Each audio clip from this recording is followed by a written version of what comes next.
All right, hopefully you all are having a great day. Greetings from Los Angeles, California. So feels good to be back on the West Coast for a little bit of time. Weather's nice, of course. But anywho, it's time for questions. And as always, if you have any questions, feel free to shoot them over. We're going to definitely try to answer them every single week. So let's begin with the first question. It says, have you heard that DeMonte Kendrick, the only person who was found not guilty on all charges, is still incarcerated? Actually, I do not. I did not know that. Since the case has ended or did end, I did not follow what was going on with a lot of folks. So I'm definitely gonna look right into it and try to see what's going on at some point. But in the meantime, I was unaware. So I wanted to ask, not sure if you ever saw clips of what went on in the courtroom while you were in the jury room, but if you have, what were your thoughts on that and did it further validate your decisions? I'll tell you this though. So there was a huge wall that separated the courtroom and the jury room. And then there's like a sliding door. We sometimes could hear the judge, whether it's Judge Glanville or Judge Whitaker, elevate their voice at the attorneys on both sides, the state and the defense side. A lot of times because a district attorney Love's voice does carry and it's loud. And Attorney Steele's voice is loud too, especially because those two are like oil and water. I'll tell you that when those two went at it, you could hear them. It was almost like two individuals they're just going at it. You can actually hear it. But as far as for the verbatim words that were coming out, it was not clear about what they're talking about. And there were times when you heard Shard's voice as well. So it did not validate any of my decisions whatsoever, but we definitely could sometimes hear when things were tense. Now, when we went back to the courtroom, everything was fine. You can tell that something had happened, but to what extent, I'm not sure. So to answer your question, sometimes we heard some things. So when I asked, were you aware of the conditions or reputation of Rice Street, Fulton County, jail before the trial, and were you surprised by any of the witness testimony surrounding it? So I'm not from Georgia, and I can count maybe one or two hands of how many times I've been to the state of Georgia. The very first time I came to Georgia was going to Six Flags when I was in elementary school with my family. And other times I came there for the Peach Drop. I also came up there. My family used to vacation in Helen, Georgia. So I think we would stop through Atlanta, because also we had family that was there, but went to Helen, Georgia. We vacationed up there 1 year just to kind of get away. It wasn't that far from North Carolina. And I think we're at a place that kind of reminded me of Germany. It had like boats or tubing or something in the mountains or something like that. But that was so far ago, I can't even think about it right now. Also, when I was at North Carolina A&T State University, I came down to Atlanta because I was going to a mock United Nations summit for colleges, especially for the HBCUs. And we were, I think, Clark Atlanta, was hosting that event. And so I came as a delegate from my university, along with a couple other people. So I'm not, to say all that, I'm not familiar with Rice Street. I barely even knew Atlanta like that. And I think my dad was I think he told me this years ago, that he would have moved his family, my two sisters and my mom, to Atlanta back in the day, but he decided to stay in North Carolina because he wanted to be closer to his mom, my grandmother, who is turning 90 this year. So I have no recollection. I don't know anything about Rice Street. Now, after the trial was over, I did some research, a little bit of research, and saw news clips about Rice Street and about the conditions and the facility itself. But at the same time, I'm not fully aware of it at all. And then I think you also added on, have you read the report from the DOJ on the conditions of Rice Street since the trial ended? I have not, but I do remember hearing about it. So I'm curious to know about that as well. You also asked, were you aware that both Shannon and DeMonte were both stabbed during the trial? So there was a time that we were supposed to have court and we were notified saying something had happened, and we did not, we could not go to court that day. Court was canceled, and to report back the following day, and I think it took like a few other days until we went back to the courtroom. So we were aware later on, but I can't remember how we found out. But we knew that a stabbing took place with Shannon and DeMonte, but I can't recall who told us or how that slipped out. I'm to be honest with you about that. Would you consider doing an episode with an attorney or witness? Of course. I think that I actually wouldn't mind doing an episode with the state and or the defense team. I mean, I think, or one of the attorneys on both sides. I think it'll be actually interesting to see their mindset, their mind frame of during this particular trial that I was on, to get their perspective and what they were trying to get across. Now, I do know that there's some ongoing trials down the line with YSL, and I'm always eager to know their perspective as related to the court case that I was on. And in the witness, of course, I think that there should be some dialogue between, and maybe at some point somebody can set that up, that we can actually do an episode on that, or including myself. So, we'll see. Somebody asked, was it as frustrating for you as it was for the public watching when the state spent so much time on crimes that didn't involve anyone in the courtroom, had already been tried, and people had already served time for those crimes? 100, 1,000%, 1,000,000%, yes. It was so frustrating. Like, I just did not understand that. I just didn't understand that. And that was one thing about me. I hate wasting time. And so when I'm sitting in the courtroom, listening to them asking questions to someone who's already been tried for something and already serving their time for it, or whatever agreement that was made with the state, what does this have to do with anything? Like, this person's not on trial. We have 6 defendants in front of us. Why are we dealing with this right now?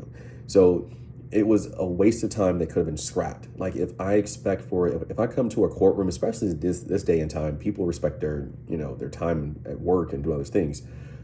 Have your stuff ready. Have your stuff together. Have everything ready. Your demonstratives, your questioning, you name it. Have it, especially at the level that we're a grand jury case in the state. I was going to say something smart. We'll keep my mouth shut on this one. So yes, have your stuff ready. So it was very, very frustrating. Somebody asked, whose style of direct or cross did you enjoy the most and stood out to you? So I'll say Deputy District Attorney Hilton, I think, her style was great. I think it was relatable, and she knew the audience. And so she was the one that should have been the lead on the state side. On the defense side, still did a good job. Adams, I like his style. His style was absolutely, I think, how he explained things and how he walked you through things. It came in full circle. And I think that he nails it when he speaks. And then you also have Attorney Shart, same thing as well. I think Shart wanted that gotcha moment. And the defense side, I can talk about that at some other point, how their style, how I kind of study their style and their way of asking questions and either having this gotcha moment, or how can you qualify yourself for something? It made you think a little bit extra on that, or just storytelling. And then, of course, on the state side, Deputy District Attorney Hilton had a way of, it was almost like being in the classroom. That was her style. So yeah. So, but I didn't have any biasness towards one or the other. It did not determine if I liked one attorney or not. It was all based on the facts that were coming through and what they were presenting in court and how they were questioning the witnesses. So I want to ask, do you think an ex-gang member would make a good expert witness in trials instead of just relying on police officers or detective? Yes. Yes. But you have to be willing to want to testify and or want to show your face in court, which puts them in danger in many ways, their safety. So how do you do that? I don't know, because you're in a courtroom, and of course there were some witnesses. I'm assuming that you all did not get a chance to see their face or see their faces, but we saw them, and the state could have validated themselves just by having someone who was an ex-gang member, but I don't see that happening. So that's in their ideal world. But yeah, having police officers, I think there were too many police officers that were called to testify, and it goes back to the witnesses who committed crimes beforehand and being retried again. Like we're not trying them. There are too many police officers inside. You have this long witnesses of this cop coming in. If your only job was to write the report, then you should have been the one to testify. Why are we bringing in 4 or 5 other police officers to come in and testify if they only were there for a certain amount of time and they were not the one to close out the investigation? Waste of time. Waste of time. So, yeah, if that answers your question. It says, has this trial made you want to go back to politics or start volunteering in areas that you may not have considered beforehand? So I will say this. I 100% miss politics. I like playing chess. I like to think. I like to be able to help people. I like to be able to speak for people who do not have a voice. That is who I am. I have caught so much flack over the years when I was in the political arena, to some degree, of sticking my head out and then getting it chopped off based on not going with the crowd. I will say that. But at the end of the day, I can lay my head down at night and have a peace and be at peace because I stood up for somebody or stood up for things I disagree with. It's not about the money. I'm telling you right now, being in politics for me, I love it. But it's not about the money. It's about helping people. It's to be able to bring people together with different ideas and come to an agreement to some degree to be able to move forward.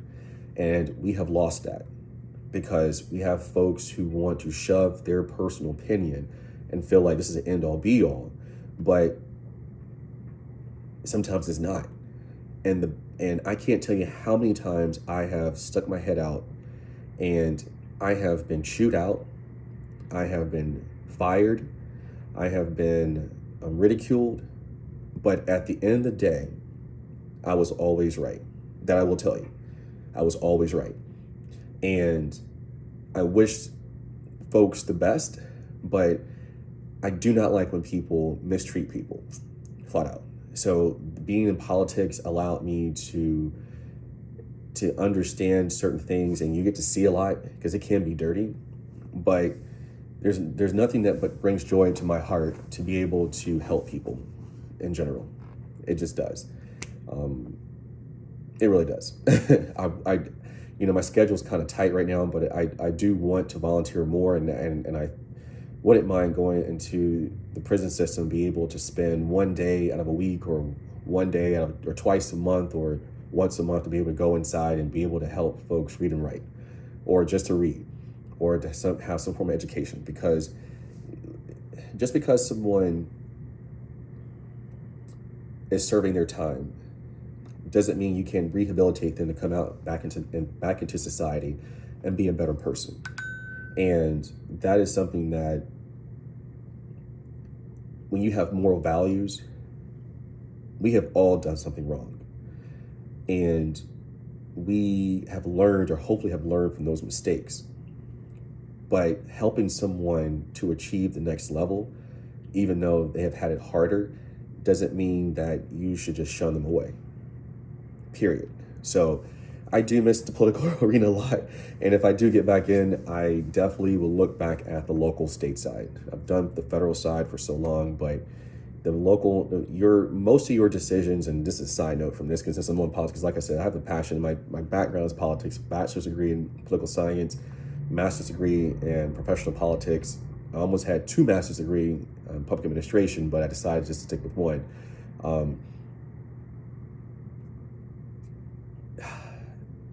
Politics is a dirty, dirty thing, dirty game. It really is. But most of your decisions and most of your everyday life depends on your elected officials on the state and local side. We glamorize the federal side, but most of your decision, the roads that you drive on, your child's education, the signage, anything that when you walk around in your communities, in your community, it really comes from the state and local side. The federal side, for instance, side note, a lot of your elected officials, their job is to, of course, represent their district or their state, is to get that money back to the state, and the state disperses that money. So if you have time in your day and something's bothering you, you may have to raise so much hell to be able to get for your voice to be heard. But at the end of the day, those elected officials are working for you. And if you decide that I just don't care, then they're not going to care about your community. We know right now education is being targeted. And your elected officials who are on the school board have decisions to be made based on funding. And if you have kids in school, it's going to affect them. Class sizes, teacher pay, you name it. And I don't know how it is to have kids, because I don't have kids, I have nieces. But that is when, as a parent, that you would want the best for your child. And even if that takes that extra time to read them a book before going to bed at night, which my sisters do with their kids. And I'm not trying to tell you how to raise your kids, because that's out of my realm. But I will say that our most vulnerable people are our kids. And despite despite the side that you are on politically, you want the very best for your kids, if anything. So your state and local politics is more important than the federal side. The federal side only have just a little bit of power within your life. But when you go to bed at night and you're wondering about your community and the funding and things like that, it boils down to your state and local politics. So it shows you how much I miss the political background, the political arena. So at some point, I'll jump back in again, because I really do miss it. Being away from it for more than 7+ years, at some point, you kind of just get drawn back to it. So enough on that. Enough on that. So I want to ask, what was your opinions or experience with gangs before the trial, and has your opinions changed? I didn't have an opinion about gangs. Of course you see, as you get older, and I say that, and as well as I travel across the world, I don't know a specific gang member, and I don't know anybody who is part of a gang, not to my knowledge, but I can't go by, and this is not being naive, I can't go by what I see on television or in the movies, or what society wants to say that these are what gang members are. I'm very curious to I wouldn't mind sitting down with someone who is in gang, just talk to them about, like, hey, what's your experience? What's your thought process? I think that's how we learn. That's how I learn. And why did you join a gang, or why are you part of a gang? Like, what is your reasoning for being part of a gang? And what is the benefit from it, for being inside a gang for you as an individual? So I don't have an opinion about it. So it has not changed, or I just don't have an opinion about it, because I just don't know. And it's not being naive or blinded. It's just, I don't have a personal opinion about it right now. Do you think that if a trial goes on longer than a certain time, that jurors should be compensated more? 100% yes. I think that if you are in jury duty for, or be on jury duty for more than 30 days, I think that at some point you should meet somewhat of a salary for your job, and or you should be getting paid, especially in this day and time with inflation and the cost of living. $25 a day doesn't cut it. And so, Fulton County still pays $25. Now, I believe after court ended, I believe that the city voted to compensate their workers and some people in positions of a higher pay because they were getting paid less than what they should. And $25 is not feasible for anyone. It doesn't pay for lunch sometimes or for dinner. So they should definitely raise it. And I hope that Fulton County at some point would reconsider of paying jurors, specifically in Fulton County, after like 30 days or 90 days, point blank. And I think that would get people wanting to come to jury duty to do their civic duty, because as long as you pay taxes and vote, you can be called for jury duty. I mean, kid you not, I got summoned for jury duty yet again in January to report back in February. Kid you not. So I think it's unfair after being on this case for this long, but jurors should definitely be compensated, and I hope across the board, across the country, because you gotta look at it. Georgia has had a surplus, if I'm not mistaken, and in Fulton County, one of the largest counties in the state, if I'm not mistaken, I'm not sure how large it is, but because I'm still learning the state of Georgia, Fulton County should be able to compensate jurors. If you're going to have these trials going on and you're going to have tax dollars going into protecting and also the cost of having court that day, you should have enough money to be able to pay everyday citizens to come to court and spend time listening to testimonies, or whatever they have us doing to be able to pay us more, point blank. So answer that question. Do you have any opinions about defense attorneys before this trial, and have they changed since? Actually, I didn't know who Young Thug was. I didn't know Jeffrey Williams, period. I didn't know all the defendants. I didn't know any defense attorneys. I just did not know. I just didn't follow it like that. Like as I said beforehand, when I first started, I started flying a lot, and I was rarely in the state, except for maybe on weekends here and there. I was always flying somewhere. So I don't have a personal opinion about the defense attorneys at all. They're there to do their job, whether they're getting paid or as a retainer fee, or they were appointed as a public defender. So I don't have a personal opinion about any of the defense attorneys at all. Someone asked, did you see when Miss Love slid him the sticky note? I don't remember that, and I have to go back and refresh my memory on that. So I can't think of that right about now, but if it does ring a bell, I'll speak about it, but I can't remember that day. And the last question, it says, I'm hearing emotions did sway the jury. Honestly, I really can't speak about other jurors about that. If they did, I was unaware. But what I will say is that on my behalf, and which I've always said beforehand, I went by the facts. So if the emotions did, it's very hard to answer that question, but I don't think so. But I can't speak on behalf of the jurors. So they have to say it themselves of how they felt, and this is what they felt towards a situation or a testimony or attorneys or whomever.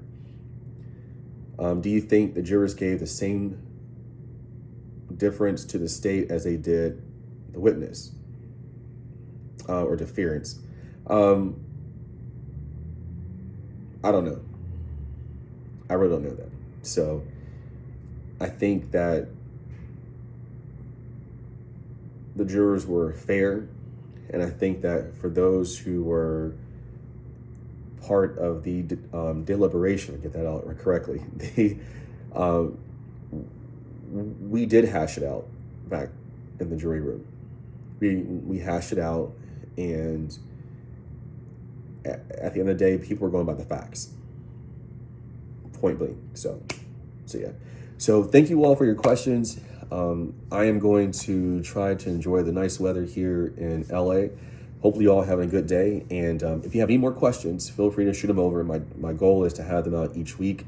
So have a great day. Be safe. Keep smiling. And enjoy yourself. And we will talk soon.